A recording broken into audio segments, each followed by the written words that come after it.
Clara pressed the knife harder against the stranger's chest. Her hand shook. 14 years old, 5 days without sleep, and she'd already cut one man who tried to take from them. Behind her, 6 children huddled in the frozen wagon. The baby had stopped crying 2 days ago. That silence scared her more than the blizzard, more than the stranger, more than dying. "Please," he said, "I ain't here to hurt you." But her father had said the same thing, right before he walked into the storm and never came back. If you're watching from anywhere in the world, drop your city in the comments. I want to see how far Clara's story travels. Subscribe now and stay until the end. Let me tell you how 7 orphans and 1 broken man found something worth living for. "Get back," Clara's voice cracked. "I swear to God I'll do it." The stranger didn't move. Snow swirled around his shoulders, pouring through the wagon's torn canvas. His eyes, gray-tired, old, somehow stayed fixed on hers. "I believe you," he said quietly. "I seen what you did to Henderson's arm. Man still bleedin' back at his wagon. He tried to take our blanket. I know, he deserved worse." That caught her off guard. Adults didn't say things like that. Adults made excuses for each other. Closed ranks told children to mind their place. "Then why are you here?" Clara demanded. "What do you want?" "I want to get you and them young'uns out of this wagon before you freeze to death." "We're fine." "You ain't fine. That baby behind you, she's still breathing."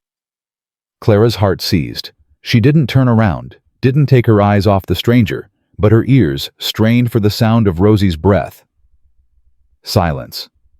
Then a tiny wheeze. Faint. Too faint. "Her lips are turning blue," the stranger continued. "I seen it before. Seen it take children in the night when folks thought they was just sleepin'. You got maybe 3 hours before she don't wake up." "You're lying." "I wish I was." Tommy's voice came from behind her, hard and angry. "Clara, he's right. Rosie looks bad. Real bad." Clara felt something crack inside her chest. She'd been holding them together for 5 days. 5 days of cold and hunger and watching adults die or run. 5 days of being mother and father and protector to 6 children who weren't even her blood. She couldn't crack now, not yet. Not until they were safe. "Who are you?" she asked the stranger. "Name's Silas Brennan. Got a ranch 3 miles north. Fire's still burnin'. Food in the pantry. Beds enough for all of you." "Why would you help us?" Silas was quiet for a moment. Then he crouched down slowly, making himself smaller, less threatening. "Because I found another child once," he said. "Years ago. Didn't help her in time. Been carrying that ever since." He met Clara's eyes. "I ain't looking to carry 7 more." "Clara." Jonas touched her shoulder. Her 12-year-old brother, the smart one, the one who read books and calculated odds. "Clara, we have to go." "I don't trust him." "I know. But Rosie's dying." The words hit like a fist. Clara looked at the knife in her hand, at the stranger waiting in the snow, at the 6 children depending on her to make the right choice. What was the right choice? Trust a stranger and maybe survive, or stay here and definitely die? "If you try anything," Clara said slowly, lowering the knife, "I'll kill you. I don't care how big you are. I don't care if I die doing it. I'll take you with me." "Fair enough," Silas said. "Now let's move." Getting 7 children out of a frozen wagon should have been simple. It wasn't. Tommy refused to leave until Clara did. Maggie wouldn't let go of Alice's hand. Sam kept asking questions nobody had answers to. And Clara wouldn't let anyone touch Rosie. "I got her," she snapped when Silas reached for the baby. "Don't touch her. You can barely stand." "I said I got her." Silas stepped back, hands raised. Smart man. Clara filed that away. He knew when not to push. "Fine, but we need to move fast. Storm's getting worse." "We all go together," Clara said. "Nobody gets left behind." "My horse can't carry." "Then we walk, all of us, together." Silas looked at her for a long moment. Something flickered in his expression. Surprise, maybe, or respect. "All right," he said. "We walk." Tommy fell into step beside Silas, glaring up at the man who was nearly twice his height. "I'm watching you," the boy said. "You try anything with my sisters, I'll gut you like a fish." "Maggie ain't your sister, neither is Alice or Rosie. They're mine now, same as Clara and Jonas." "Fair enough." Silas glanced down at the boy, 10 years old, half-starved, ready to fight a grown man with nothing but fury and a pocket knife. "What happened to your real folks?" Tommy's jaw tightened. "Pa got drunk and walked off a cliff. Ma died of fever a week later. Maggie and me was alone for 2 days before Clara found us." "I'm sorry." "Don't be. Pa was mean. Hit Ma when he drank. Hit us too." Tommy's voice went flat. "I ain't sorry he's dead. I'm just sorry he didn't fall sooner." Silas absorbed this in silence. The boy's anger made more sense now. Wasn't just fear, it was experience. Tommy had learned early that men couldn't be trusted. "Your pa ever hit you?" Tommy asked suddenly. "No. My pa was a good man. Died in the war." "What about you? You ever hit anyone who didn't deserve it?" "No." "How do I know you ain't lying?" Silas stopped walking. The wind howled around them, driving snow into their faces, but he crouched down until he was eye level with the boy. "You don't," he said simply. "You don't know nothing about me except what I do, so watch me. Watch how I treat your sisters. Watch how I treat Clara and Jonas and that baby. And if I ever do something that reminds you of your pa, you take that knife of yours and you use it." Tommy stared at him, searching for the lie. "Why would you say that?" "Because I'd rather you trust your own eyes than my words. Words are easy. Actions ain't." Something shifted in Tommy's expression. Not trust, not yet, but the beginning of it. "Fine," the boy said. "I'll watch." "Good. Now keep moving before your sisters freeze." Maggie stumbled. She was 8 years old, exhausted, and she'd been holding Alice's hand for so long her fingers had gone numb. "Come on," she whispered to her silent companion. "Just a little further. Clara said just a little further." Alice didn't respond. Hadn't responded in days. Not since their mother died. Maggie remembered the exact moment Alice stopped talking. They'd been huddled in the wagon listening to Mama's breathing get slower and slower, and then nothing. Just silence and the wind, and Alice's eyes going empty like someone had blown out a candle behind them. "Alice, please." Maggie's voice cracked. "Say something. Anything. I'm scared and I can't." Alice squeezed her hand. That was all. Just a squeeze. But it was something. A tiny thread of connection in all this cold and dark and dying. "Okay," Maggie whispered. "Okay. We're okay."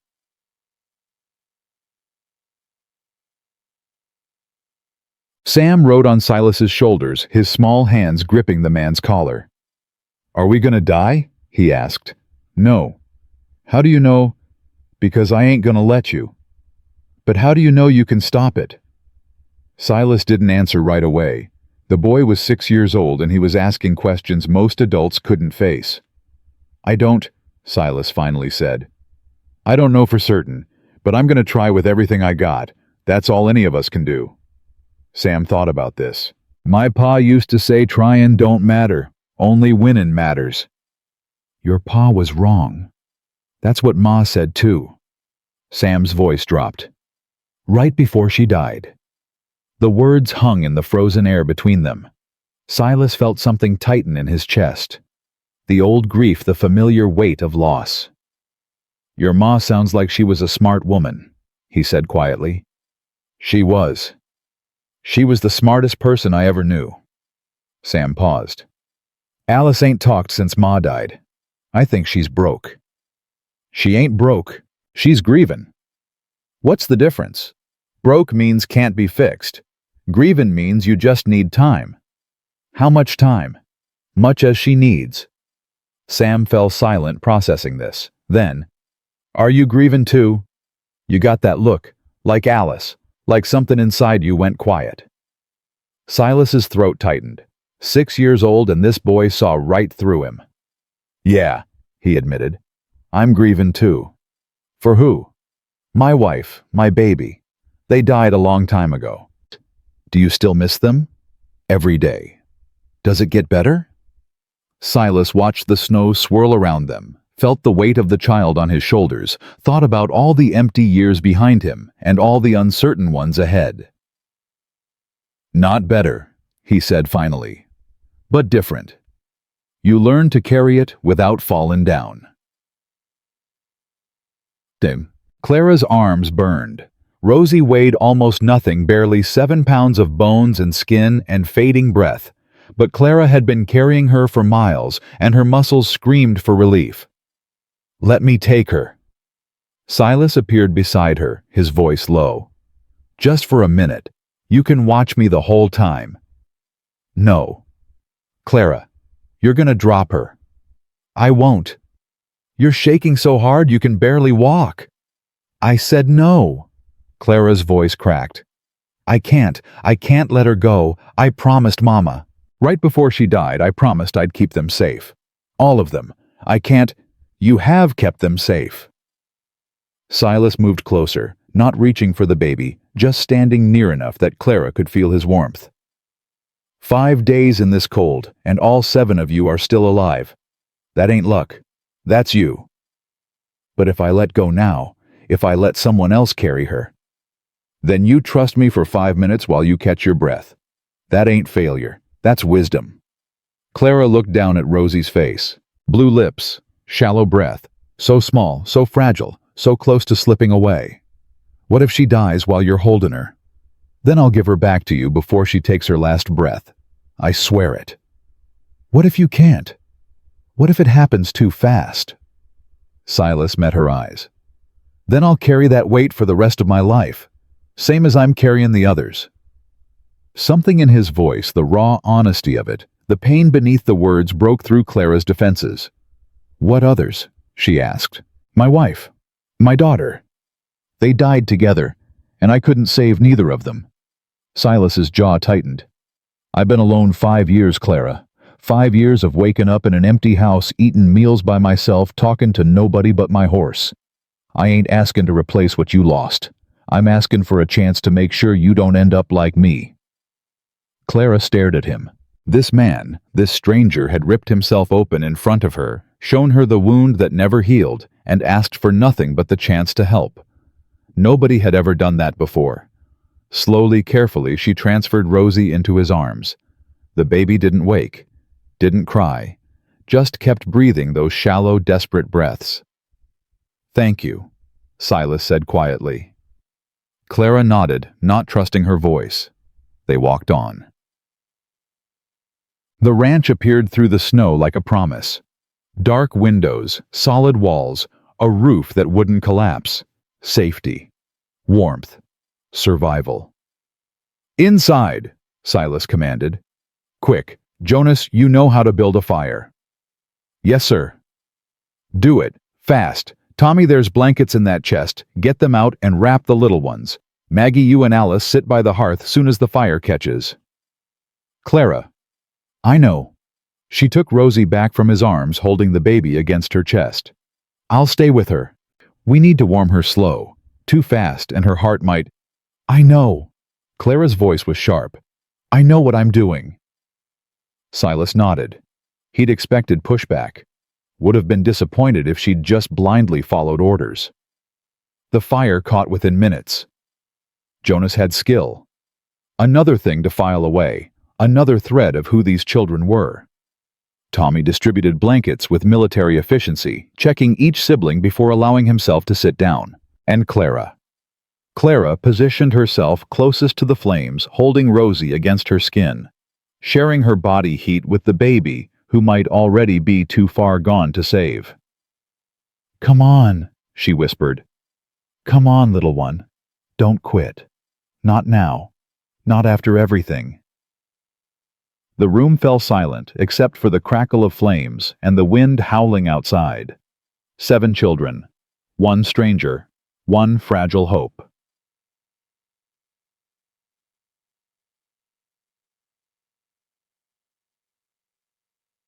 An hour later, the fire had burned down to embers, and 6 of the 7 children slept. Clara didn't. She sat in the chair nearest the hearth, watching Rosie's chest rise and fall, counting each breath like a prayer. Silas settled into the chair across from her. She's breathing better. Color's coming back. I know. I've been watching. You need to sleep. I can't. Clara. Every time I close my eyes, I see my mother. Clara's voice dropped to a whisper. Frozen. Just frozen. She went out to gather wood and I was supposed to go with her, but Tommy was sick and Maggie was crying and I thought I'd let her go alone just this once.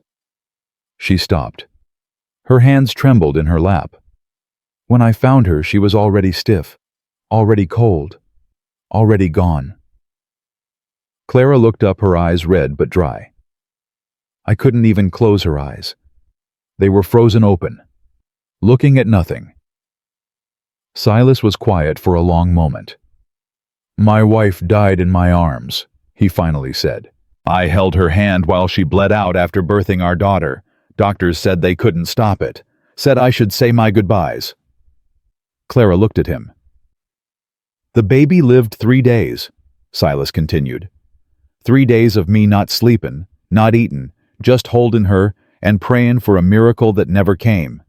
And when she died, his voice roughened.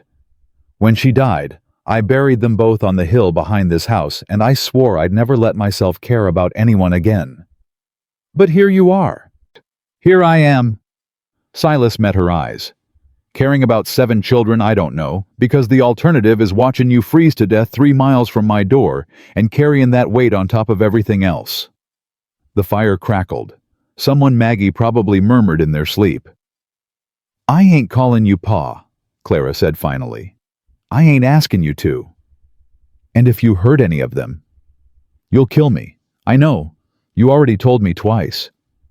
I just want to make sure you understand. I understand. Why? Silas leaned forward, his expression serious. Clara, I ain't asking for trust. Trust is earned. I'm asking for time. Time to prove I'm not like the others. Time to show you that not every adult in this world is going to let you down. How much time? Much as you need. Clara studied him, this stranger, with his gray eyes and his grief and his empty house. He wasn't what she'd expected. Wasn't hard or cold or calculating. He was broken, just like her, just like all of them. Maybe that was why she believed him. One night, she said. We stay one night. Tomorrow we'll decide what comes next. Fair enough. And I'm sleeping by the door. Anyone comes in, they go through me first. I wouldn't expect anything less. Clara stood, her legs unsteady, after hours of walking and carrying and fighting. She crossed to where the others slept, checking each one. Tommy, with his knife still clutched in his fist. Maggie curled around Alice. Sam sprawled across 2 blankets, Jonas, with a book tucked under his arm like a weapon. Her family. Not by blood, but by choice. By survival. By the simple fact that they'd found each other in the darkness and decided to hold on. Clara. Silas's voice came from behind her. She turned. You did good, he said quietly. Getting them this far. Keeping them alive. That wasn't nothing. It wasn't enough. It was everything. They're here because of you. Remember that. Clara didn't respond. But as she settled onto the floor by the door, her back against the wall, her eyes on the room full of sleeping children, something shifted in her chest. Not trust, not yet. But maybe, just maybe, the beginning of hope.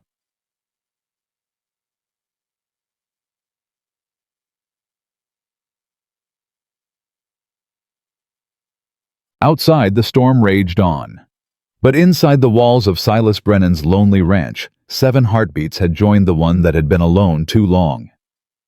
And for the first time in 5 years, the silence didn't feel like dying. It felt like the start of something worth living for. Clara woke to the sound of a child screaming.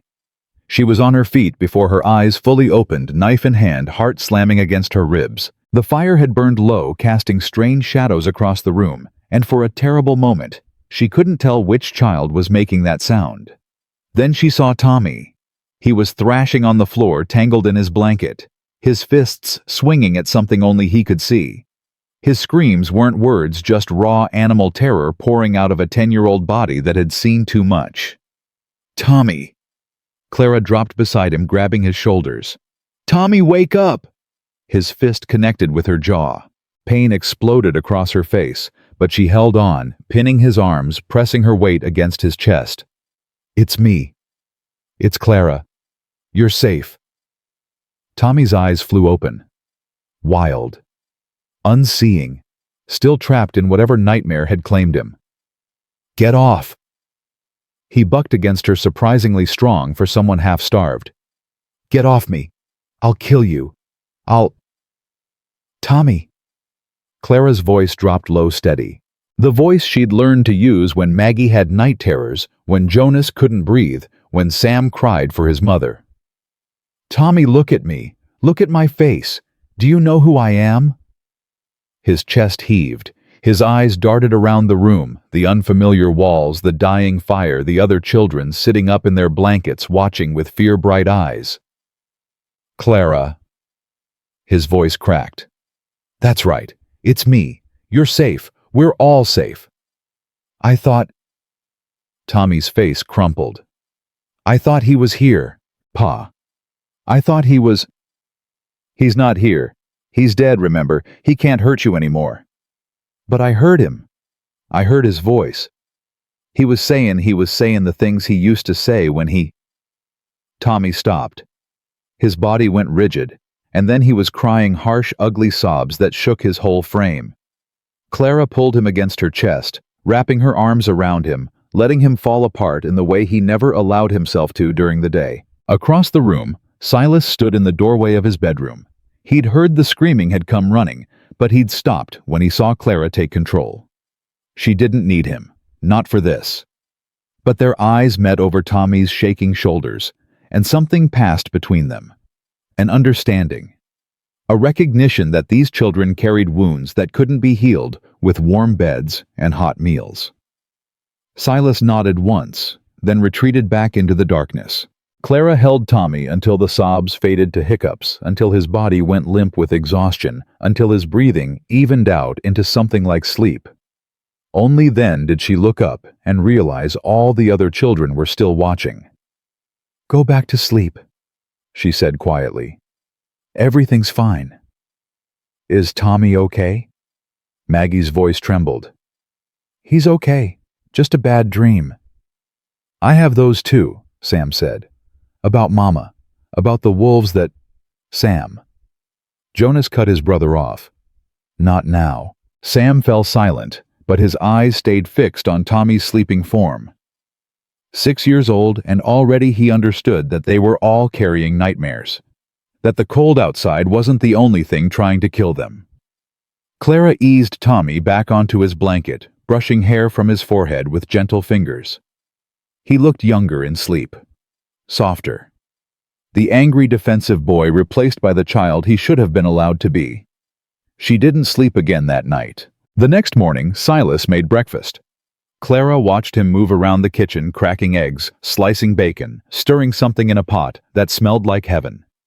Her stomach cramped with hunger, but she didn't move from her position by the door. "You can sit," Silas said without turning around. "Ain't gonna poison you." "I'm fine standing." "Suit yourself." He set a plate on the table, eggs, bacon, thick slices of bread. "But the little ones are gonna need you strong today. Might want to eat while you can." Clara's jaw tightened. She hated that he was right. Hated that her body was betraying her, demanding food when her mind screamed to stay vigilant. She sat. Silas placed another plate in front of her, then moved to wake the children. Clara watched him crouch beside each one, speaking softly, giving them time to orient themselves before asking them to move. Tommy flinched when Silas touched his shoulder. "Easy," Silas said, pulling back immediately. "Just breakfast. You hungry?" Tommy stared at him, suspicion warring with exhaustion. "You heard me last night, screamin'." "I did." "You think I'm crazy?" "I think you're a boy who's been through hell and come out the other side still breathing. That ain't crazy. That's brave." Tommy's face twisted. "Brave don't wake up screaming like a baby. Brave does whatever it has to do to survive, including letting go sometimes." Silas stood, offering his hand. "Come eat. We'll talk about Brave later." Tommy didn't take the hand, but he did get up. Clara counted that as progress. The children gathered around the table like wary animals approaching a waterhole. Maggie helped Alice into a chair. Jonas positioned himself where he could see both doors. Sam climbed onto his seat and immediately grabbed a piece of bacon. "Manners," Clara said automatically. "Sorry." Sam didn't sound sorry at all. He shoved the bacon in his mouth, chewing with his eyes closed. "This is good. This is really good." "There's more," Silas said. "Much as you want." 7 pairs of eyes fixed on him, waiting for the catch, the condition, the price. "I mean it." Silas continued reading their expressions. "Eat until you're full. Ain't no rationing here."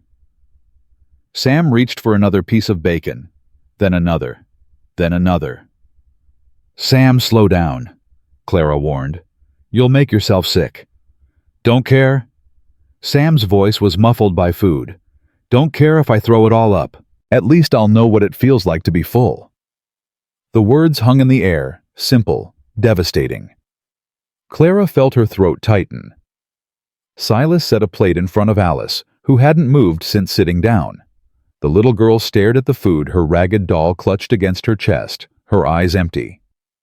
"She don't eat unless I feed her," Maggie said quietly. "Not since Mama died. She just stops." Silas nodded. He cut the eggs into small pieces, then knelt beside Alice's chair. "Hey there, little miss." His voice was gentle, patient. "You don't have to talk. Don't have to do anything you don't want. But I'm gonna leave this fork right here, and if you feel like eating, the food's yours. Nobody's gonna take it from you." Alice didn't respond, didn't look at him, didn't move. Silas didn't push. He simply stood, moved to his own seat, and began eating like this was normal. Like silent, traumatized children were something he encountered every day. Clara watched him. Watched the way he gave Alice space. Watched the way he pretended not to notice when Tommy's hands shook, when Jonas calculated the distance to the nearest exit, when Maggie whispered comfort to a sister who couldn't hear her. This man understood something about broken children. She wanted to know why. After breakfast, the children scattered. Not far, none of them were willing to let the others out of sight, but they moved around the house like explorers mapping unknown territory. Jonas found the bookshelf and stood frozen in front of it, his fingers hovering over spines like he was afraid they'd disappear if he touched them. "You can read 'em," Silas said, coming up beside him. "That's what they're for." "All of them?" "All of them. Even the big ones." Silas glanced at the shelf. Encyclopedia, medical texts, a few volumes of law. Heavy reading for a 12-year-old. "Even the big ones. Though I'd recommend startin' with the adventure stories." 3rd shelf down. Jonas pulled out a book with trembling hands. His eyes scanned the first page, and something in his face, something that had been closed off and careful, opened up. "I ain't read anything since we left Missouri," he said quietly. "Pa sold our books for whiskey money. Said they were making me soft." "Books don't make a man soft. They make him smart. And smart's more useful than tough in most situations." Jonas looked up at Silas, really looked at him for the first time. "You believe that?" "I do. Pa said only women and weaklings read books. Your pa was wrong about a lot of things." Something flickered in Jonas's expression. Surprise maybe at hearing an adult contradict his father so directly. "He was wrong about Clara, too," Jonas said slowly. "Said she'd never amount to nothin'. Said girls couldn't lead, couldn't think, couldn't do anything but cook and clean and make babies.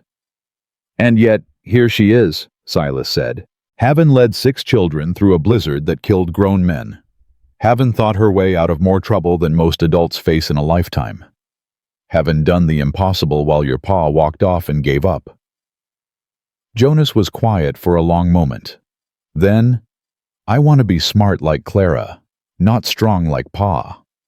Smart and strong ain't opposites, son. Best people I've known were both. Jonas turned the book over in his hands, considering this. Then he settled into the nearest chair and began to read. Silas left him to it. Outside, Tommy had found the woodpile. He stood in the snow staring at the axe embedded in a stump, his jaw tight with something Clara couldn't read from the window. She pulled on her boots and went to him. "What are you doing?" "Nothing." Tommy didn't look at her. "Just looking. At an axe." "Pa used to make me chop wood." Tommy's voice was flat. "Said it would toughen me up. Make me a man. He'd stand behind me and yell if I did it wrong. Sometimes he'd—" The boy stopped. His hands curled into fists at his sides. Clara moved to stand beside him. Not touching, not pushing, just present. "You don't have to chop wood here," she said. "Silas didn't ask you to." "I know. That's what's strange." Tommy finally looked at her confusion, and anger tangled in his expression. "He ain't asked us to do nothing. Ain't told us to work or earn our keep or prove we're useful. He just gives. Food, warmth, shelter. And I keep waiting for the other shoe to drop, for him to turn into Pa, but he doesn't. Maybe he won't. Everyone turns into someone bad eventually. That's just how people are." Clara felt something ache in her chest. 10 years old, and Tommy already believed that kindness was a trap. "I used to think that too," she said quietly. "After Pa left us at the wagon train, after Mr. Henderson tried to take our blankets, after every adult who was supposed to protect us failed or ran or died. But then I found you, and Maggie, and the Dawson kids, and I realized that sometimes people don't fail. Sometimes they stay. You stayed because you had to, because no one else would. I stayed because I chose to, because you and Maggie and Sam and Alice and Rosie became my family, and family don't abandon each other." Clara put her hand on Tommy's shoulder. He flinched, but didn't pull away. "Maybe Silas is different. Maybe he's not. But we'll never know if we don't give him a chance to prove it." Tommy was quiet for a long time. His eyes stayed fixed on the axe on the tool that represented everything his father had been. "If he hurts any of them," Tommy finally said, "I'll kill him. I don't care if he's bigger or stronger or—" "I know, and if it comes to that, I'll help you." Tommy looked at her. "You mean it?" "I mean it. But let's hope it doesn't come to that." Inside the house, something crashed. Clara and Tommy were through the door in seconds, ready to fight, ready to protect, ready to die, if that's what it took. What they found was Sam standing in the middle of the kitchen, surrounded by the shattered remains of a ceramic bowl. "I didn't mean to." The boy's voice was panicked, his eyes wild. "I was just trying to help. I wanted to clean up and I dropped it and—" He flinched backward, arms coming up to shield his face. Clara's heart shattered. She knew that gesture, knew what it meant. Sam had learned it somewhere from someone in circumstances she didn't want to imagine. Silas moved before Clara could. He crossed the kitchen glass, crunching under his boots, and crouched in front of the cowering boy. "Sam." His voice was calm, gentle. "Look at me." "I'm sorry. I'm sorry. I'll be more careful. Please don't." "Sam, nobody's gonna hit you. Not for a broken bowl. Not for anything." The boy's arms lowered slowly. His eyes met Silas's, filled with tears and terror. "Mama used to say that," Sam whispered. "But then Pa would come home drunk and, I ain't your pa, and I ain't drunk, and that bowl—" Silas gestured at the shattered pieces. "That bowl don't matter. It's just a thing. Things break. What matters is you." "But I ruined it." "You dropped it. Accidents happen." Pa said there ain't no such thing as accidents. Said if something broke, it was because someone was stupid or careless or your pa was wrong. Silas's voice hardened not at Sam, but at the ghost of a man who'd taught a 6-year-old to fear broken dishes. He was wrong about a lot of things, and I'm sorry nobody told you that sooner. Sam stared at him, confusion and hope warring in his small face. You really ain't gonna hit me. I'm really not. Not today, not tomorrow, not ever. But how do I know you won't change? Silas was quiet for a moment. Then he held out his hand, palm up. You don't know. Not yet. But I'm gonna prove it to you, Sam. Every day for as long as you're under this roof, I'm gonna show you what a man's supposed to be. And someday, maybe not soon, but someday you'll believe it. Sam looked at the offered hand. Then slowly, tentatively, he took it. Clara watched from the doorway, something tight and painful loosening in her chest. She'd spent 5 days being the only adult these children could trust. 5 days carrying them, protecting them, trying to be enough when she wasn't even sure she'd survive herself. And now, here was this stranger, this broken man with his empty house and his old grief doing exactly what she'd been doing. Exactly what they all needed. Maybe, just maybe, she didn't have to carry this alone. That night Silas told them about his wife. Not all of it, not the worst parts, but enough. They were gathered around the fire, bellies full, bodies warm. The storm still raging outside, but no longer mattering. Rosie was breathing easier now, sleeping in Clara's arms with color in her cheeks. Alice sat beside Maggie, her doll clutched tight, her eyes still empty, but somehow less distant. Her name was Sarah, Silas said, staring into the flames. We met in Pennsylvania before the war. She was the prettiest girl I'd ever seen, and the smartest too. Could argue a man into circles and make him thank her for it. What happened to her? Maggie asked softly. She died, having our baby. The doctors said there was nothing they could do, that sometimes women just bleed, and no amount of prayer or medicine can stop it. And the baby lived 3 days, just long enough for me to hold her, to count her fingers and toes, to promise her everything I had to give. Then she died too. Right here in this house, in the room where Jonas is sleeping. The silence was heavy, but not uncomfortable. These children knew grief, understood it in ways most adults never would. Is that why you helped us? Clara asked. Because we reminded you of her? Partly. Silas met her eyes. But mostly because I couldn't stand by and watch 7 children die when I had the power to stop it. Couldn't add your faces to the ones I already see when I close my eyes. Do you see them a lot? The ones you couldn't save. Every night. Silas's voice roughened. Every single night for 5 years. I wake up reaching for Sarah and she's not there. I listen for the baby crying and there's only silence. I walk through this house and I feel them everywhere, in the walls, in the furniture, in the empty spaces where they should have been. That sounds lonely, Tommy said. It is. Lonelier than anything I ever felt before. Even lonelier than the war, and I spent months in trenches watching my friends die. Tommy was quiet for a moment. Then, Pa used to hit me when I cried. Said tears were for women and weaklings. Your pa was wrong. Everyone keeps saying that. But how do I know? How do I know you ain't just telling me what I want to hear? Silas stood. He crossed to where Tommy sat, and slowly, carefully, he knelt in front of the boy. You want proof? He rolled up his sleeve, revealing a long, jagged scar that ran from wrist to elbow. This is from Gettysburg. Piece of artillery caught me when our line broke. I laid in that field for 6 hours, bleeding, screaming, crying like a baby. And when they finally pulled me out, you know what my sergeant said? Tommy shook his head. He said, any man who can cry in the face of death and still get up the next morning is braver than the ones who can't feel nothing at all. Silas rolled his sleeve back down. Your tears don't make you weak, Tommy. They make you human. And anyone who tells you different ain't worth listening to. Tommy stared at the place where the scar had been. His jaw worked like he was trying to say something, but no words came. Then he did something Clara had never seen him do.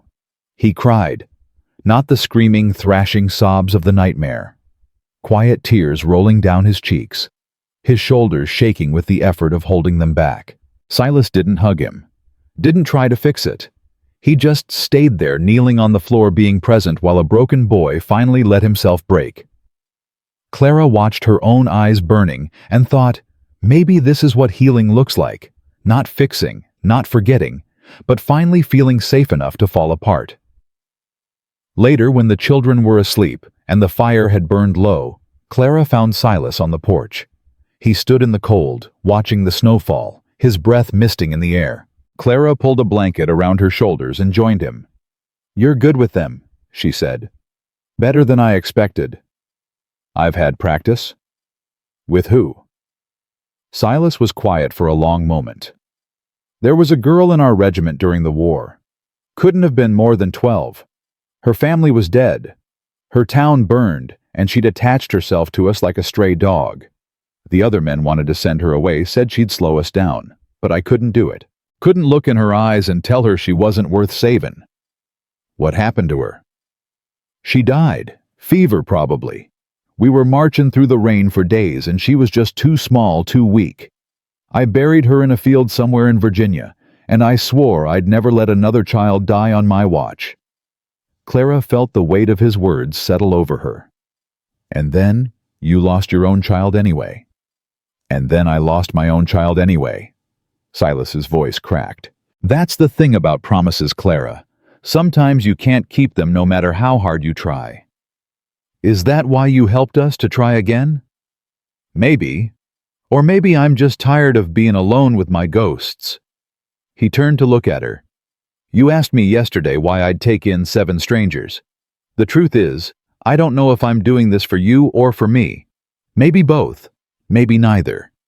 But does it matter if the outcome's the same?" Clara considered this. "No, I guess it doesn't." "You trust me yet?" "No." "Good, you shouldn't, not yet."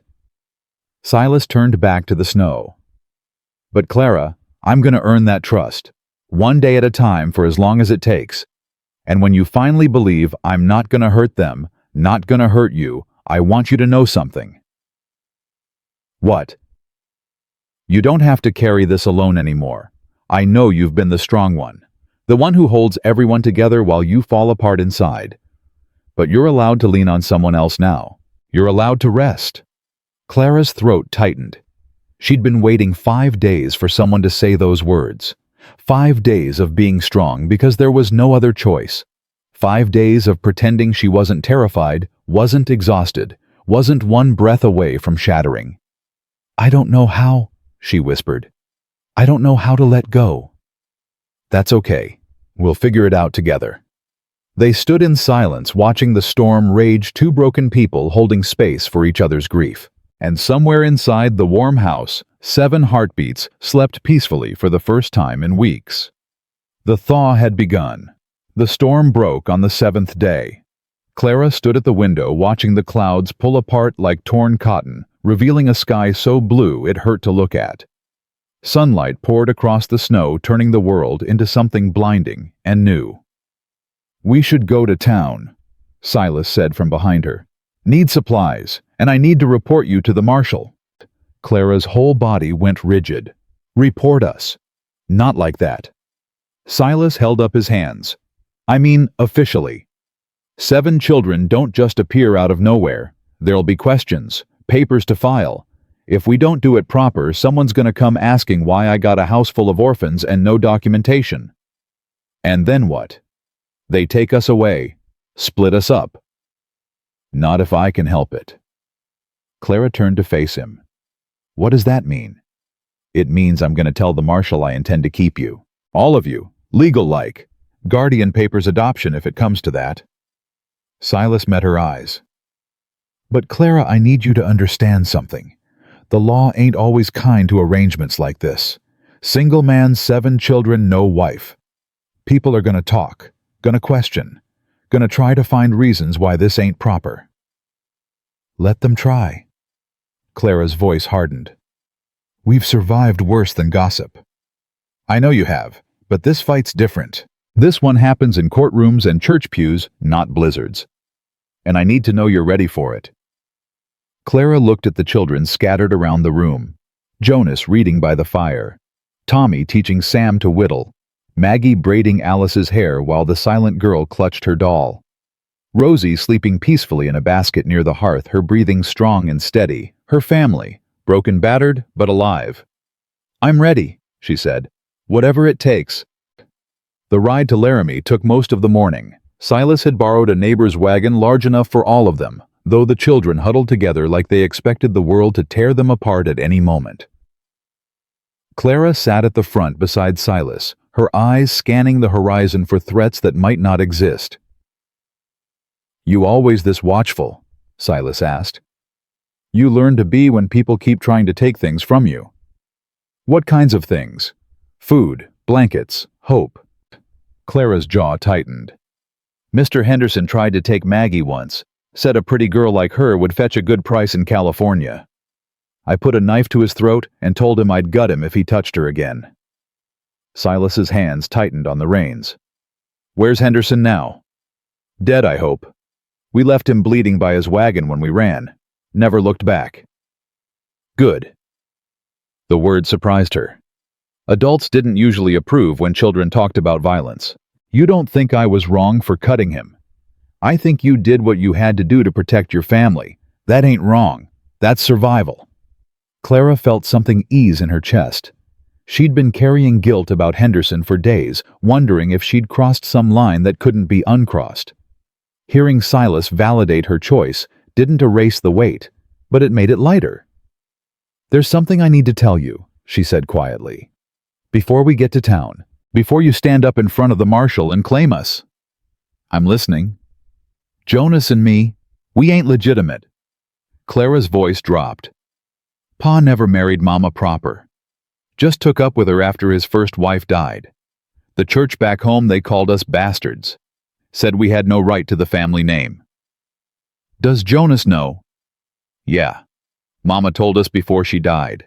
Said it didn't matter that blood was blood regardless of papers. But in the eyes of the law, you're orphans in need of a guardian. That's all that matters." Silas's voice was firm. "Whatever your pa did or didn't do, it don't change who you are. And it sure as hell don't change my intention to keep you." Clara stared at him. "You really don't care." "I care that you've been carrying that shame for years when it ain't yours to carry. I care that some preacher made you feel less than because of choices your parents made. But legitimate, illegitimate, those are just words, Clara. Words that small people use to make themselves feel big." For the first time since her mother died, Clara felt tears threatening to fall. She blinked them back, refusing to cry in front of the children, but something cracked open inside her. "Thank you," she whispered. "Don't thank me yet. We still got a town to face." Laramie was bigger than Clara expected. Buildings lined the main street. Some brick, some wood, all wearing the rough-hewn look of a frontier town, still figuring out what it wanted to be. People moved along the sidewalks, their eyes sharp, their conversations stopping as Silas's wagon rolled past. Clara felt their stares like physical weight. 7 children, 1 man, no wife. The whispers started before they even reached the marshal's office. "That's Brennan's wagon. Who are all them kids? Lord have mercy, where'd he find that many orphans? Ain't natural a man alone with that many children." Clara's hands curled into fists. Beside her, Tommy's jaw tightened, and she could see him calculating which of the whisperers he could take in a fight. "Ignore them," Silas said quietly. "Words can't hurt you unless you let them." "Easy for you to say. You ain't the one they're staring at." "They're staring at me too, wondering what kind of man picks up 7 strays in a blizzard." Silas pulled the wagon to a stop in front of a building marked Marshal's Office. "Let them wonder. Let them talk. At the end of the day, we go home together, and they go home to their small lives and smaller minds." The marshal was a man named Cooper, thick-necked and gray-bearded, with eyes that had seen too much to be surprised by anything. He listened to Silas's account without interrupting his gaze moving from face to face as each child was introduced. 7 of them, he said when Silas finished. All from different families. Clara and Jonas are siblings. Tommy and Maggie are siblings. Sam, Alice, and Rosie are siblings. The wagon train fell apart in the storm. Adults died or ran. These 7 found each other and held on. And you want to keep them, all of them? I do. Cooper leaned back in his chair, studying Silas with an expression Clara couldn't read. You know what people are going to say. Single-man house full of children. Folks'll think. I know what folks'll think. Let them. It ain't that simple, Brennan. There's proper channels for this. Orphanages, church homes, families looking to adopt. Those children have been through hell. Silas's voice hardened. They've watched their parents die. They've been abandoned, threatened, nearly frozen to death. The last thing they need is to be split up and shipped off to strangers who see them as labor or charity. And you see them as what exactly? Family. The word hung in the air. Clara watched the marshal's face, searching for judgment, for dismissal, for all the ways adults had failed them before. What she found was something else entirely. I knew your wife, Cooper said quietly.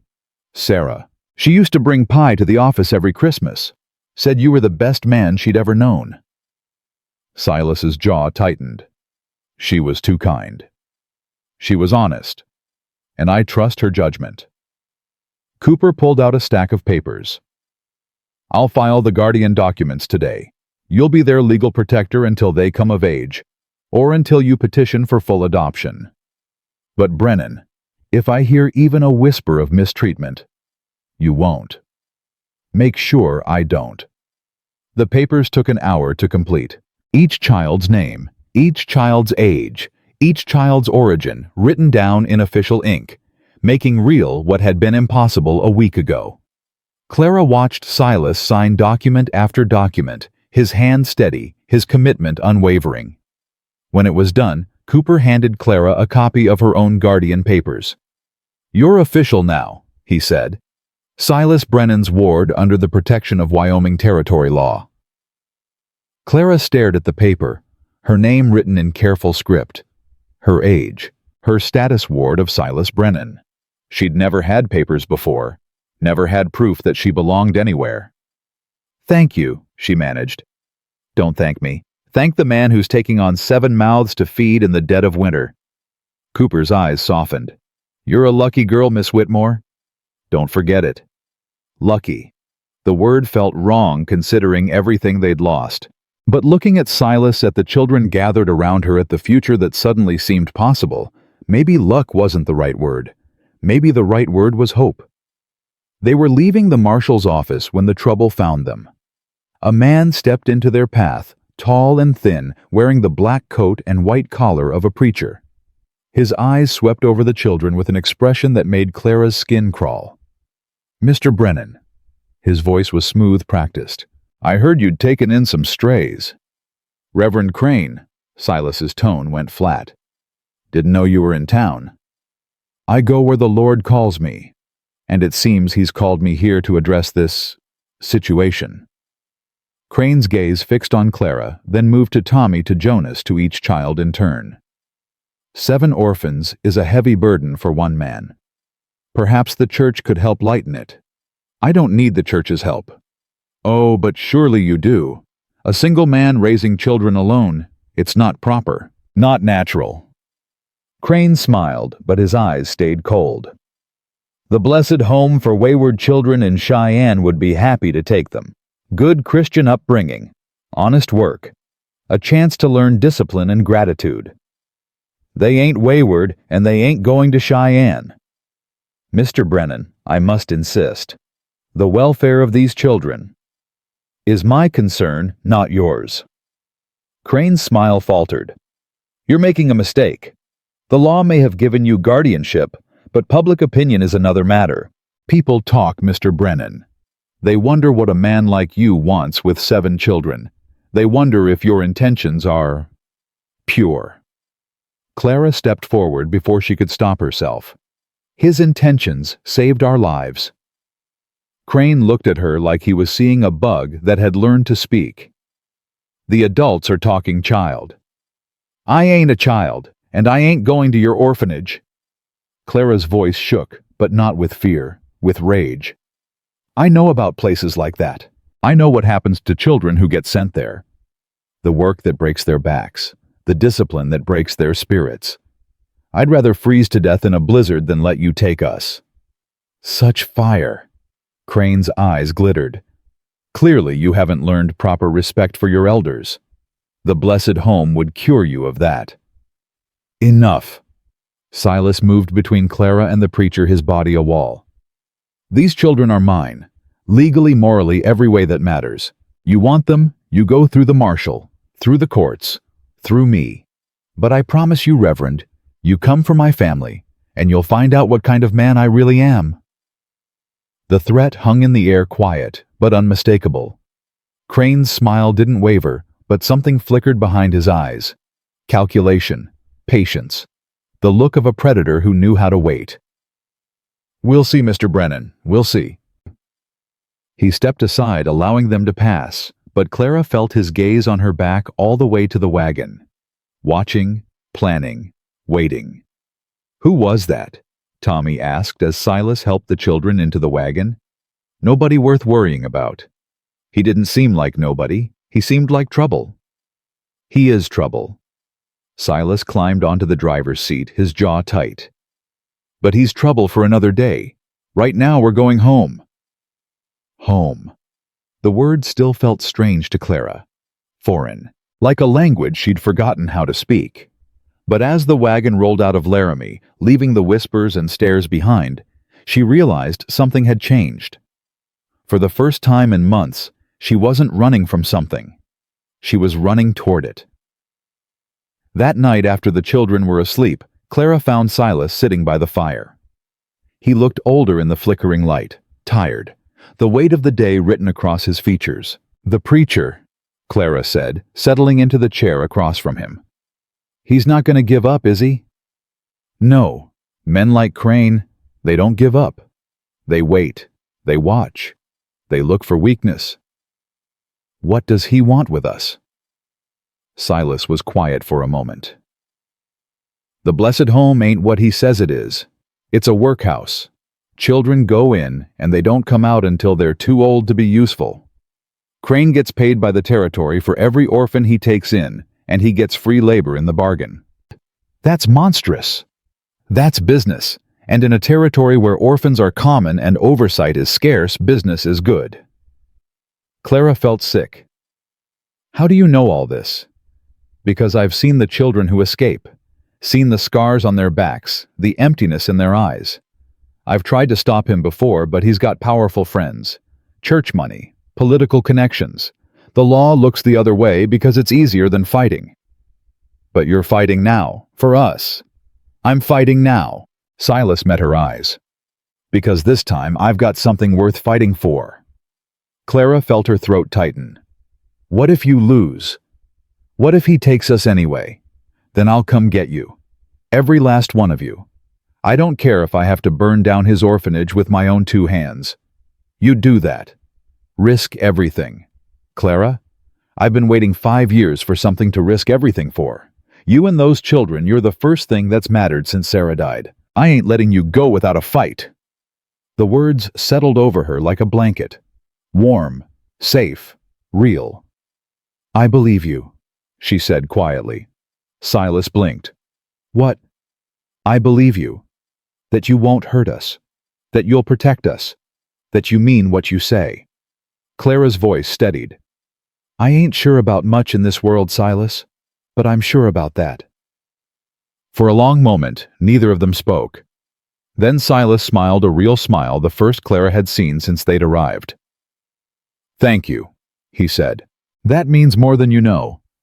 Don't get soft on me. We've still got a preacher to fight. We do. But we'll fight him together. Together. Another word that had felt foreign for so long. But here in this warm house, surrounded by sleeping children and crackling fire, and a man who'd chosen to stand between them and the world together, felt possible. Together felt like something worth believing in. 3 weeks passed before Reverend Crane made his move. Clara was in the barn helping Tommy feed the horses when she heard the wagon wheels. Her whole body went cold. She knew that sound, the creak of an official carriage, the kind that carried lawyers and lawmen and people who took children away.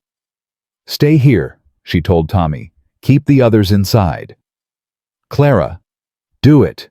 She ran toward the house, her boots slipping on the frozen ground.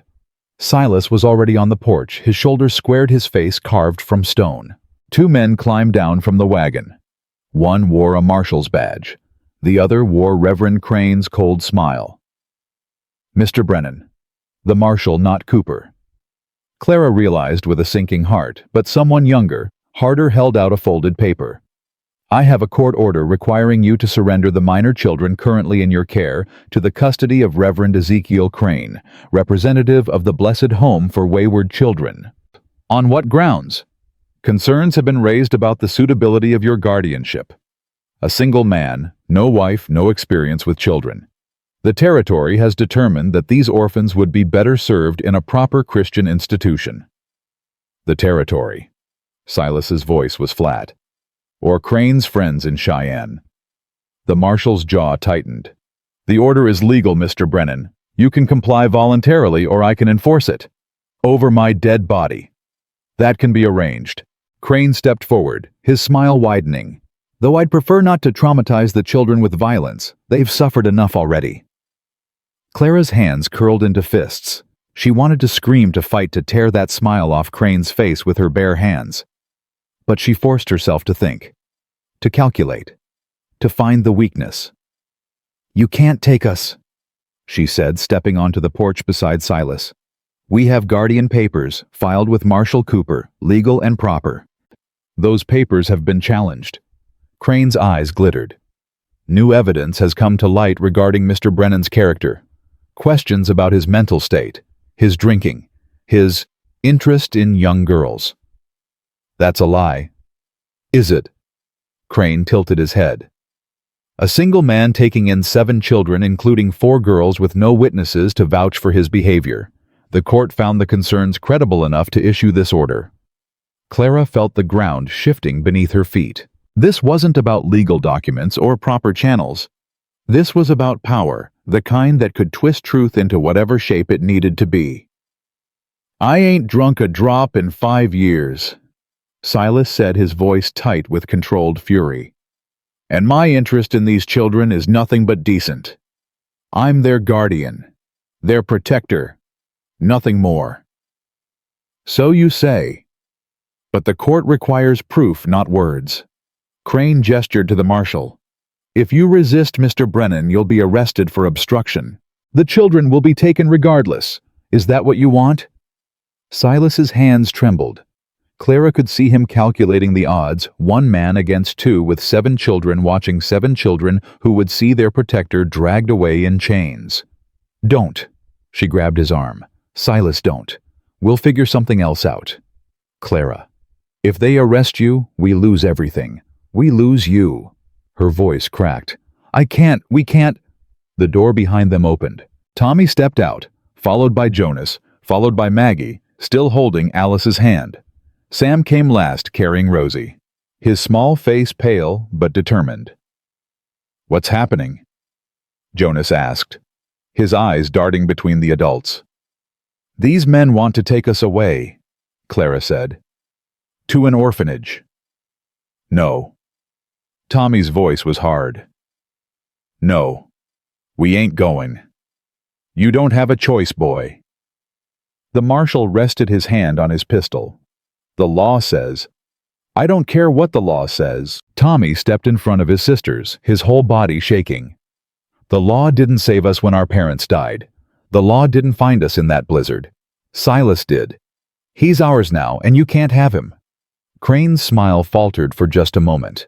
He hadn't expected resistance, not from children, not from the people he saw as cargo to be collected.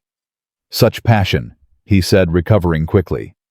"But passion doesn't change facts. Mr. Brennan is unfit. The court has decided. You will come with us." "No." The word came from somewhere unexpected. Everyone turned. Alice stood at the edge of the porch, her ragged doll clutched to her chest, her empty eyes suddenly blazing with something fierce. "No," she said again. Her voice was rusty, unused, barely louder than a whisper, but it cut through the silence like a blade. "He's good. He's ours. You can't take him." Clara's heart stopped. Alice hadn't spoken since her mother died. Not one word in weeks of grief and silence. And now when everything was falling apart, she'd found her voice. For Silas. For them. "The child is clearly disturbed." Crane waved his hand dismissively. "Another reason why professional care is needed." "She ain't disturbed." Sam's voice trembled with anger. "She's scared. She's been scared since Mama died, and now you're trying to take the only safe place we got. How is that Christian? How is that good? Children cannot understand." "I understand fine." Sam thrust Rosie into Jonas's arms and marched toward Crane, 6 years old and furious. "I understand that you want to take us away from someone who loves us. I understand that you don't care what we want. I understand that you're a bad man pretending to be good, and I ain't going anywhere with you." Crane's face reddened. For a moment, Clara saw something ugly flash behind his eyes, the real man beneath the smooth words and practiced smiles. "Marshal," he said tightly, "control these children." The marshal stepped forward, reaching for Sam's arm. Tommy moved faster. He put himself between Sam and the marshal, his pocket knife in his hand, his eyes wild. "Touch him, and I'll cut you." "Tommy, no." Clara lunged for him, grabbing his wrist before he could do something they couldn't take back. "Stop. This isn't the way." "Then what do we do?" Tommy's voice cracked. "I promised I'd protect them. I promised." I know. Clara pulled him close, holding him tight, even as he struggled. "But if you hurt that man, they'll take you away forever. They'll put you in a cell and we'll never see you again. Is that what you want?" The fight went out of Tommy. He slumped against her, the knife falling from his fingers into the snow. "I don't want to lose you," he whispered. "I don't want to lose anyone else." "You won't, I promise." Clara looked up at Silas, at the marshal, at Crane, with his triumphant smile. "But right now, I need you to trust me. Can you do that?" Tommy nodded. Clara released him and stepped forward, positioning herself between her family and the men who wanted to tear them apart. "You want us to come with you," she said, her voice steady. "Fine, but I have conditions." Crane's eyebrows rose. "You're not in a position to make conditions." "I'm in a position to make this very, very difficult. I can fight. These children can fight. We can scream and scratch and bite every step of the way from here to Cheyenne. Or—" Clara paused, letting the word hang. "Or you can give us 1 week. 1 week. To say goodbye. To get our things in order. To prepare the little ones for the transition." Clara forced herself to meet Crane's eyes to hide the calculation behind a mask of resignation. "You want 7 compliant children. Give us time to accept what's happening. Otherwise, you'll have 7 wild animals who'll make your life hell." Crane studied her for a long moment. Behind her, Clara could feel the others watching, Silas tense with unspoken words. Tommy trembling with suppressed rage. Jonas calculating, Maggie crying softly. 3 days, Crane said finally. "You have 3 days to prepare.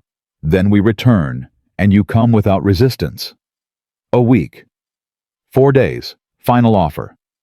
Crane's smile returned. "Don't mistake my patience for weakness, child. I've broken stronger spirits than yours." Clara felt ice crawl up her spine, but she kept her face neutral, her voice calm. 4 days. We'll be ready." Crane nodded to the marshal, and they climbed back into the wagon. As it rolled away, Clara allowed herself 1 breath. 2. Then Silas's hand landed on her shoulder. "What are you doing?" His voice was low, urgent. 4 days ain't enough time to— 4 days is all we need." Clara turned to face him. "You said Crane has friends in Cheyenne. What about enemies, anyone who'd want to see him fall?" Silas's eyes narrowed. "There's a judge in Denver, Harrison. He investigated the blessed home a few years back, tried to shut it down. Crane's friends buried the report, but Harrison never forgot. Can you reach him in 4 days? Maybe. The telegraph?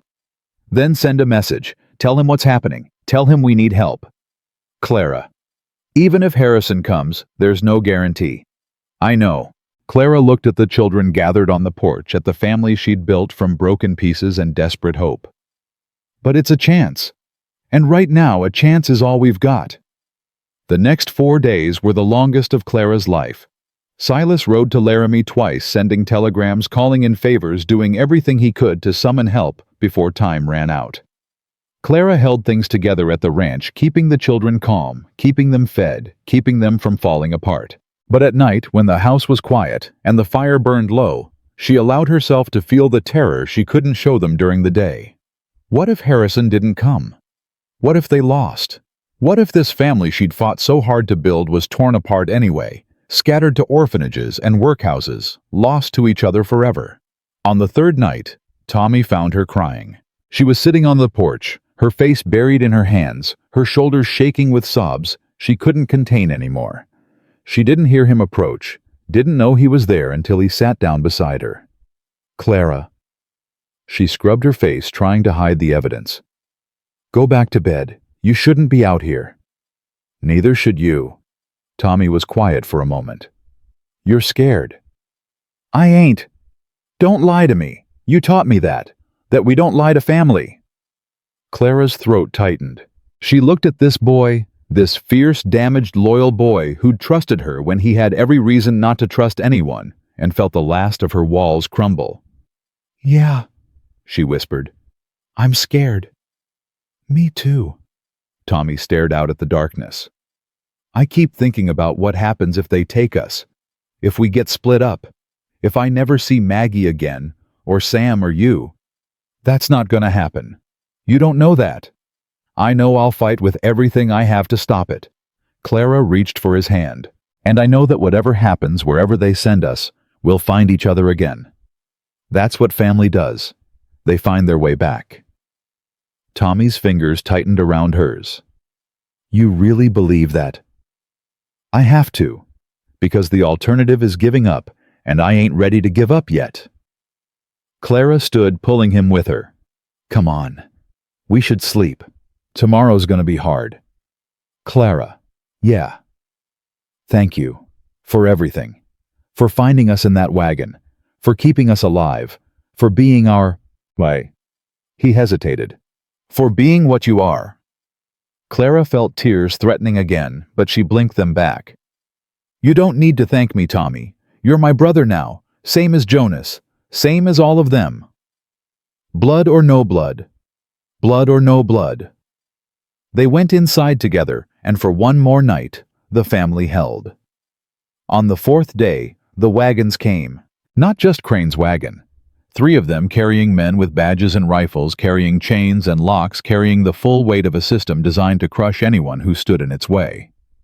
Clara stood on the porch with the others, her heart pounding, her hands steady. Beside her, Silas was a wall of controlled fury. Behind her, the children waited, silent, terrified, but together. Time's up, Mr. Brennan. Crane stepped down from the lead wagon, his smile wider than ever. I trust the children are ready. They ain't going anywhere. We've been through this. The court. The court can go to hell. Crane's smile flickered. Arrest him. 2 men moved forward. Silas didn't run, didn't fight. He just stood there, letting them put chains on his wrists, his eyes never leaving Clara's face. It's okay, he said quietly. It's gonna be okay. No. Tommy lunged forward, but Jonas grabbed him, held him back. No, you can't take him. You can't. Be strong. Silas's voice cut through Tommy's screaming. All of you, be strong and stick together. I'll find you, I swear it. No matter what happens, I'll find you. The men dragged him toward the wagon. Clara felt something inside her breaking, shattering, falling apart. And then she heard hoofbeats. A rider was coming down the road. Fast. Urgent. Behind him a carriage followed, official and imposing. Crane turned his face, going pale. No, he breathed. No, that's not possible. The rider reached them first, a young man in a deputy's uniform, his horse lathered with sweat. Stop. He held up a paper, his voice ringing across the yard. By order of Judge William Harrison of the Denver District Court, these proceedings are suspended pending investigation into corruption charges against Reverend Ezekiel Crane. The world went silent. Then the carriage door opened and an old man stepped out, white-haired, sharp-eyed, carrying himself with the kind of authority that came from decades of fighting for justice. Reverend Crane. Judge Harrison's voice was cold. We meet again. Crane's mask cracked completely. This is outrageous. You have no jurisdiction here. I have jurisdiction wherever children are being trafficked under the guise of charity. Harrison gestured to the deputies who'd accompanied him. Search his records. Interview the children at the Blessed Home. I want every piece of evidence that exists against this man. You can't do this. I can, and I will. Harrison turned to the men holding Silas. Release him, now. The chains fell away. Silas stumbled forward, his eyes finding Clara's disbelief and hope warring in his expression. It's over, Clara whispered. It's really over. Not yet. Silas pulled her close, pulled all of them close, Tommy and Jonas and Maggie and Alice and Sam and Rosie, holding them tight, like he'd never let go. But it's starting to be. Crane was still screaming as they led him away, still insisting on his innocence, still promising retribution. But his power was broken, his mask shattered, and the children he'd tried to take were safe. For now. Forever, if Clara had anything to say about it. That night, after the officials left and the children were asleep, Clara found Silas on the porch. He was staring at the stars, his face wet with tears he hadn't bothered to hide. You came back, she said softly. I wasn't sure you would. I promised I'd find you, no matter what. I know. But promises are easy. Keeping them is hard. Silas turned to look at her. You saved us, Clara. That plan of yours, buying time, sending for Harrison, you saved all of us. We saved each other. Clara moved to stand beside him. That's what family does. Family. Silas smiled, tired, raw, real. I never thought I'd have that again. After Sarah, after the baby, I thought that part of my life was over. It's just beginning. Clara took his hand. All of it. For all of us. They stood together in the darkness, two broken people who'd found something worth fighting for. And somewhere inside the warm house, 7 hearts beat in rhythm with theirs. A family. Imperfect, impossible, beautiful. Worth every scar. 2 years changed everything. Clara stood at the kitchen window, watching the children scatter across the yard like seeds blown by the wind. Tommy was teaching Sam to rope a fence post. Maggie was braiding wildflowers into Alice's hair, while the younger girl laughed, actually laughed. A sound that still made Clara's heart catch every time she heard it. Jonas sat on the porch steps, nose buried in a law book Silas had ordered from Denver. And Rosie. Rosie was walking now, toddling after the older children on stubby legs, her voice rising in delighted shrieks whenever someone scooped her up. 2 years since the blizzard. 2 years since a stranger tore open their wagon door and offered them a chance at survival. 2 years of healing, of growing, of becoming something none of them had dared to hope for. A family. You're thinking too loud. Silas's voice came from behind her. I can hear it from across the room. Clara smiled without turning around. Just remembering. Remembering what? The wagon, the cold, how certain I was that we were all going to die.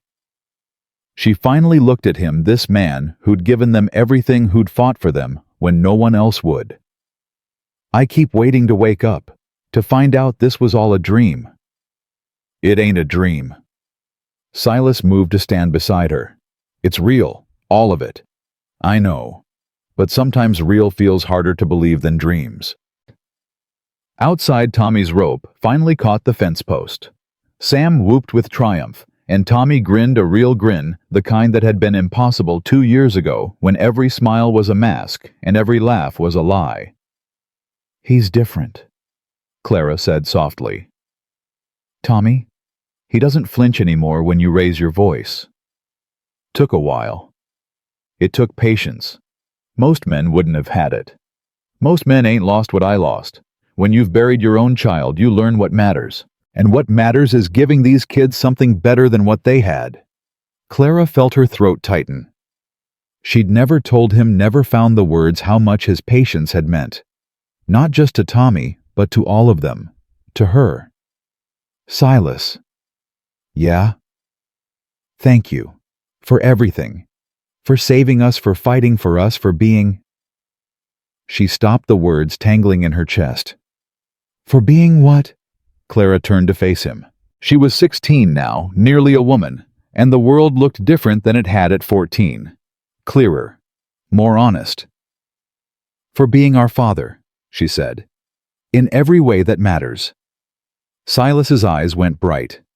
He looked away, clearing his throat, but not before Clara saw the tear sliding down his weathered cheek. You don't have to call me that, he said roughly.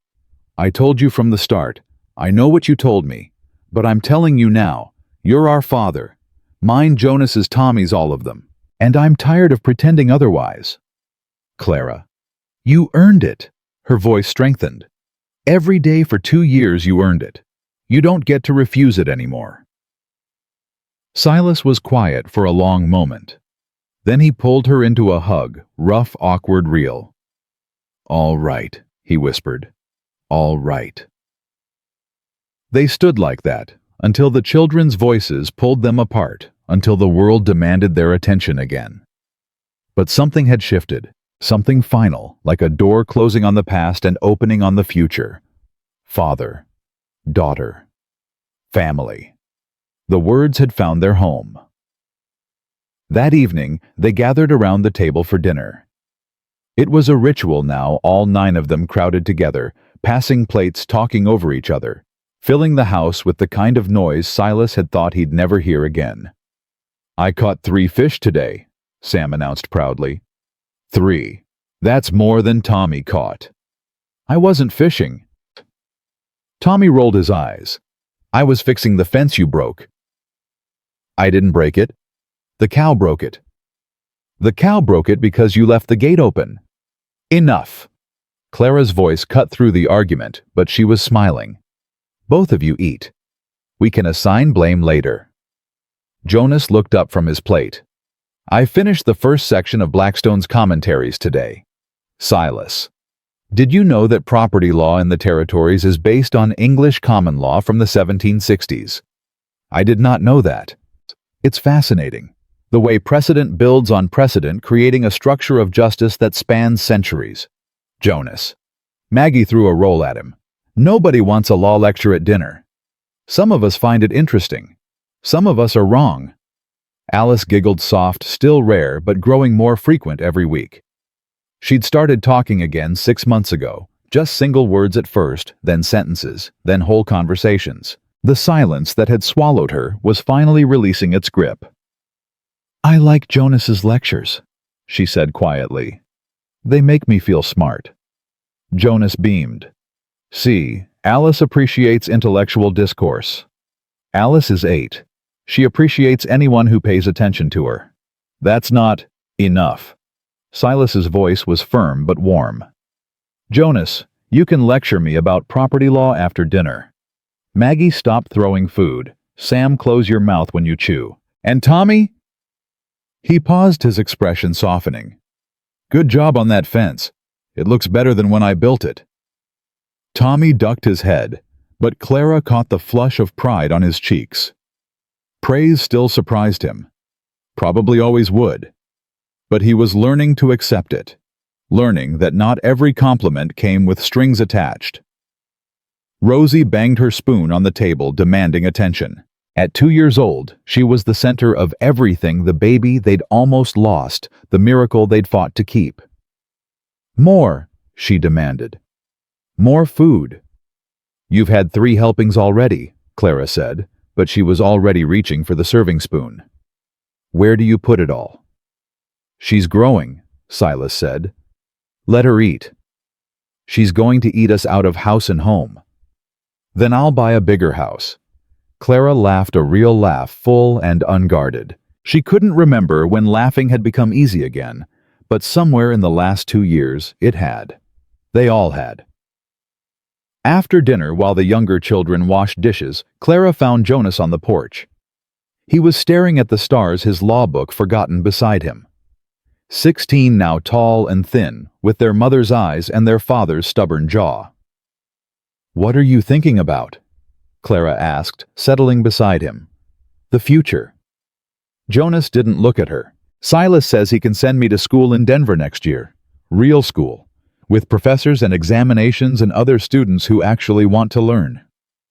"That's wonderful." "Is it?" Jonas finally turned to face her. "I'd be leaving. All of you. For months at a time." "We'd survive." "I know, but—" He hesitated. "What if I come back and everything's different? What if you don't need me anymore?" Clara reached for his hand. "Jonas, you spent 2 years being the smartest person in this house. You helped Silas with the legal papers. You taught Sam to read. You figured out the irrigation system when everyone else gave up. We will always need you. But I won't be here. You'll be becoming someone who can help even more. A lawyer, maybe. Someone who can fight for families like ours, who can stop men like Crane before they hurt anyone else." Jonas was quiet for a moment. "Is that why you want me to go, so I can fight?" "I want you to go because you deserve the chance. Because Mama would have wanted you to have it. Because—" Clara's voice caught. "Because you're my brother, and I want you to be happy, even if that means letting you go." Jonas squeezed her hand. "I'll come back. Every summer. Every holiday. I'll write letters every week." "You better, if I have to track you down in Denver." "You won't." He smiled, the uncertain smile of someone stepping toward a future they couldn't quite see. "I'll always come home, Clara. This is where I belong." Home. The word didn't feel foreign anymore. It felt like truth. The next morning, Tommy asked Silas to teach him to shoot. They stood in the back field, a row of tin cans lined up on the fence, the rifle heavy in Tommy's 12-year-old hands. "Steady," Silas said. "Don't jerk the trigger. Squeeze it gentle, like you're shaking hands with someone you respect." Tommy took a breath, sighted down the barrel, squeezed. The can flew off the fence. "Good." Silas clapped him on the shoulder. "Again." They practiced for an hour until Tommy's arms ached and his ears rang. But he didn't complain, didn't ask to stop. Just kept shooting, kept improving, kept proving something to himself. "Why'd you want to learn this?" Silas asked as they walked back toward the house. "You ain't never shown interest in guns before." Tommy was quiet for a long moment. "Because Pa used to say I'd never be good at anything. Said I was weak, useless, a waste of space." His jaw tightened. "I wanted to prove him wrong." "You proved him wrong the day you stood between your sisters in that blizzard. The day you held a knife to a stranger's chest and said you'd die before you let anyone hurt your family. You didn't need a gun to prove your worth, Tommy. You already had it." "Then why teach me?" "Because you asked. And because a man should know how to protect what he loves, even if he hopes he never has to." Silas stopped, turning to face the boy. "But here's the truth, son. The gun ain't what makes you strong. This is." He touched Tommy's chest right over his heart. "This is what made you stand up when grown men ran. This is what made you protect those children when everyone else abandoned them. This is what makes you family." Tommy's eyes went bright. He looked away, blinking hard. "I ain't never had someone believe in me before," he said quietly. "Not like you do." "Then it's about time someone started." They walked back to the house in comfortable silence. Two people who'd found each other in the wreckage of broken lives and built something new. Something worth believing in. On Clara's 17th birthday, Silas gave her a gift. It was a small wooden box carved with flowers and vines, clearly handmade. Inside lay a simple gold ring. "It was Sarah's," Silas said, his voice rough. Her mother gave it to her on her 17th birthday. She always said she'd pass it on to her daughter someday. Clara's hands trembled. I can't take this. You can. You're my daughter, Clara. Maybe not by blood, but in every way that matters. And Sarah would have loved you, would have been proud of the woman you've become. Tears spilled down Clara's cheeks. She'd thought she was done crying, thought the well had run dry years ago.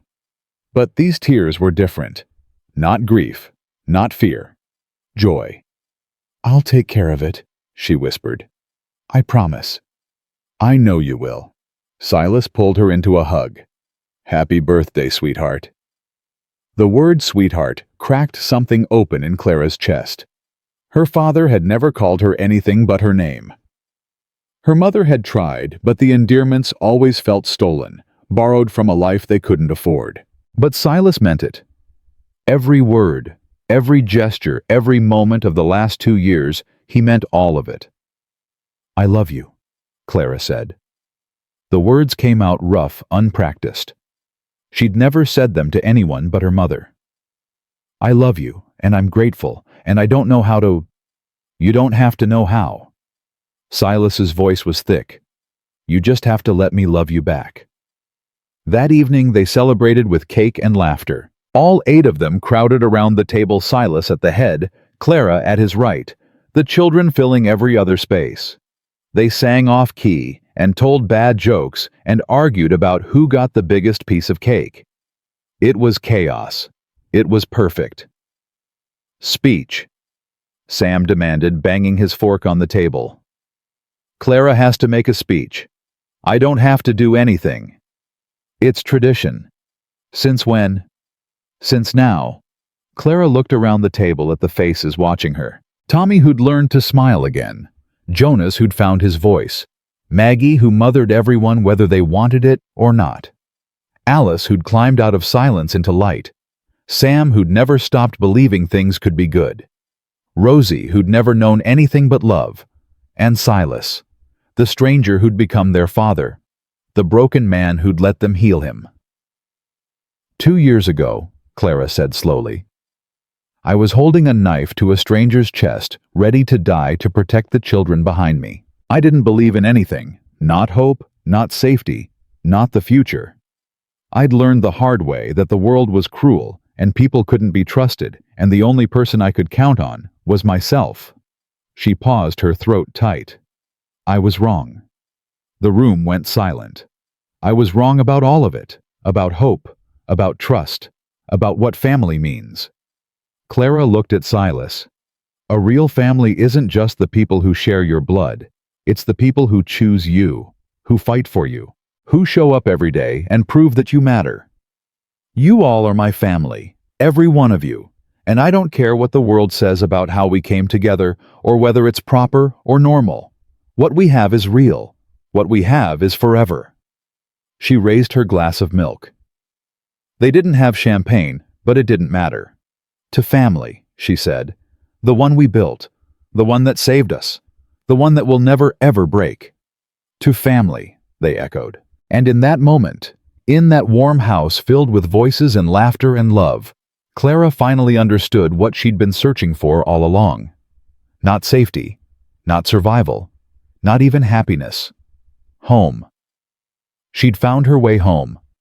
Years later, when Clara was an old woman with gray hair and weathered hands, her grandchildren would ask her about the story, about the blizzard, about the wagon, about the stranger who'd opened the door and changed everything. And she would tell them about the cold that had tried to kill them, about the fear that had almost won, about the moment she'd lowered her knife and chosen to trust someone she had no reason to trust.